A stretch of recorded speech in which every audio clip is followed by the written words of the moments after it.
premise of the moon and needs of our behavioral faculty, needs like the planets, like Mercury and Pisces has a need to think a certain way to be efficient. Now you don't put a Mercury and Pisces into an accounting firm. Or do you, unless there's some other strengthening mechanism. You don't put a Venus in Capricorn in a jewelry shop. I think the aesthetic need there might be a little bit off. I don't think that person would be most comfortable there unless it were framed in such a way that that was the complementation for that which was lacking. You see how you have to start to think? It is not because you have 6 points of this, 3 points of that, and 5 golden rings, that automatically we look up in this book and it says you're an alchemist. Actually, that's an easy one. You're a tennis player. That's an easy one. Banker, that's relatively easy, dealing with money. But they're difficult when the chips are down before the fact. Got me? So let's take a look at some of the brush stroke awareness that we can have as we paint a portrait of needs to be fulfilled vocationally through house positions of the moon. Tra-la. Okay?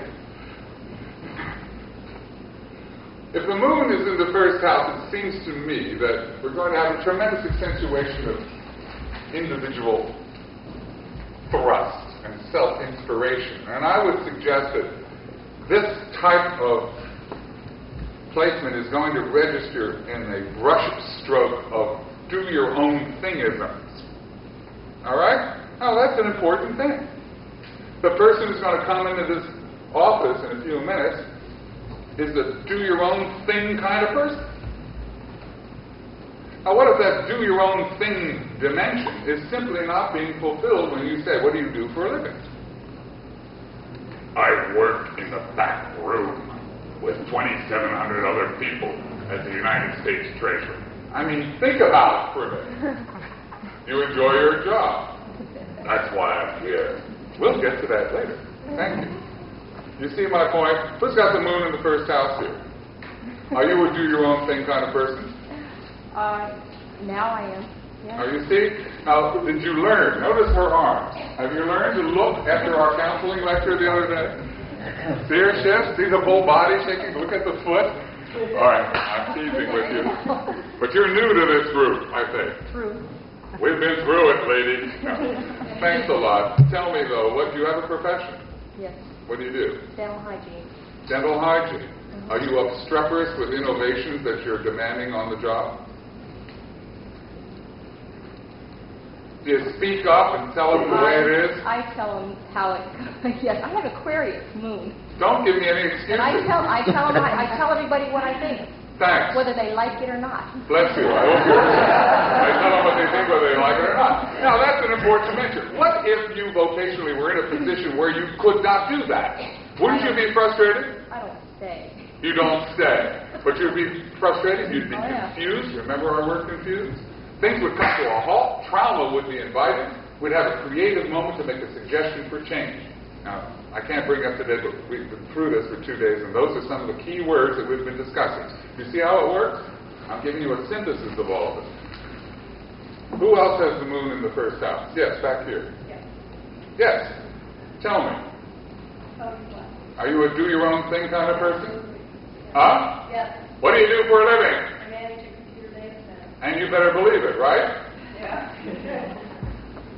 What did you do before that? I manage the software house. Notice the manager. What side is the moon in? Gemini. Ooh. What balances that diversity and makes it an anchored manager? I have Mercury and Capricorn. That helps, doesn't it? So you need to think that way logically, but your curiosity and the electronics of the whole thing, the technology sort of fascinates you. And doing your own thing, you can be your own leader with your own head and your own anchor, because Mercury and Capricorn, you need to hear the grass grow, right? Oh yeah, I like to see the results of what I do. Right, but you watch those details, don't you? Yeah. That's the compensation for the Gemini thrust. Do you understand that? Are you with me? Yeah. I can't do more than that, friends. That's it. That's all astrology really is. Then the rest is what you got in here. All right. The moon in the second house seems to offer the brush stroke of of things that shine in the night. Lovely things.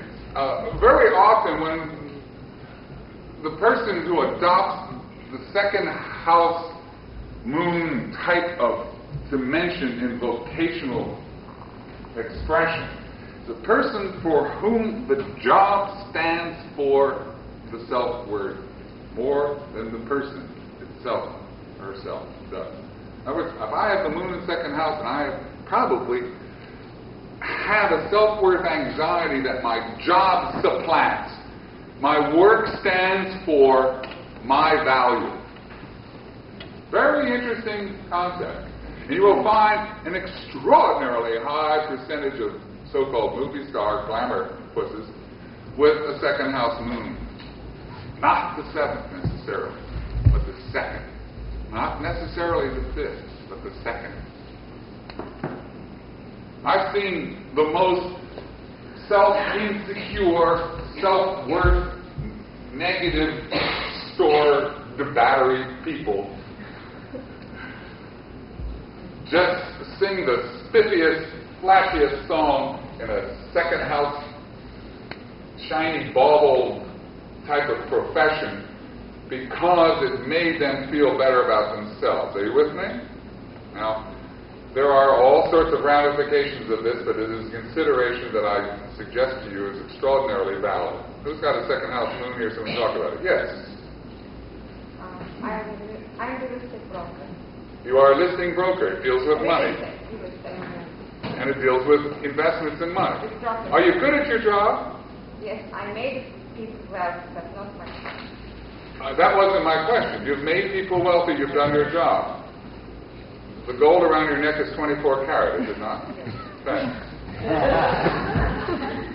Aren't you proud of your good job? Yes. Thank you.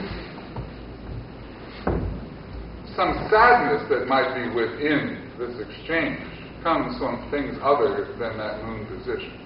All right? Don't be sad, be proud. You are. You with me? You understand what I'm saying? Don't be incomplete. You can't be total with incompleteness. I mean, we're just talking about one little feature here. And I'm trying to show you with observation. Had anybody else noticed this necklace that she was talking? No. Open your eyes. Yogi Berra says if you look around, you see a lot. And it's not ungermane to our discussion. Who else has the second house? Nobody. Okay. That's unusual. Usually out here in Sunland, there are a lot of people, you know. Third house, moon, so easy. The born salesman, the in-between communicator. Just know what the third house means. You know that. Oh, write it down. There it is. I've got a violent third house moon. I mean, I'm it. You see what I'm saying? I'm proud of it. I'm fulfilling it. Isn't that wonderful? It's so obvious. Hi. Hi. Good to see you. Good to see you. Well, this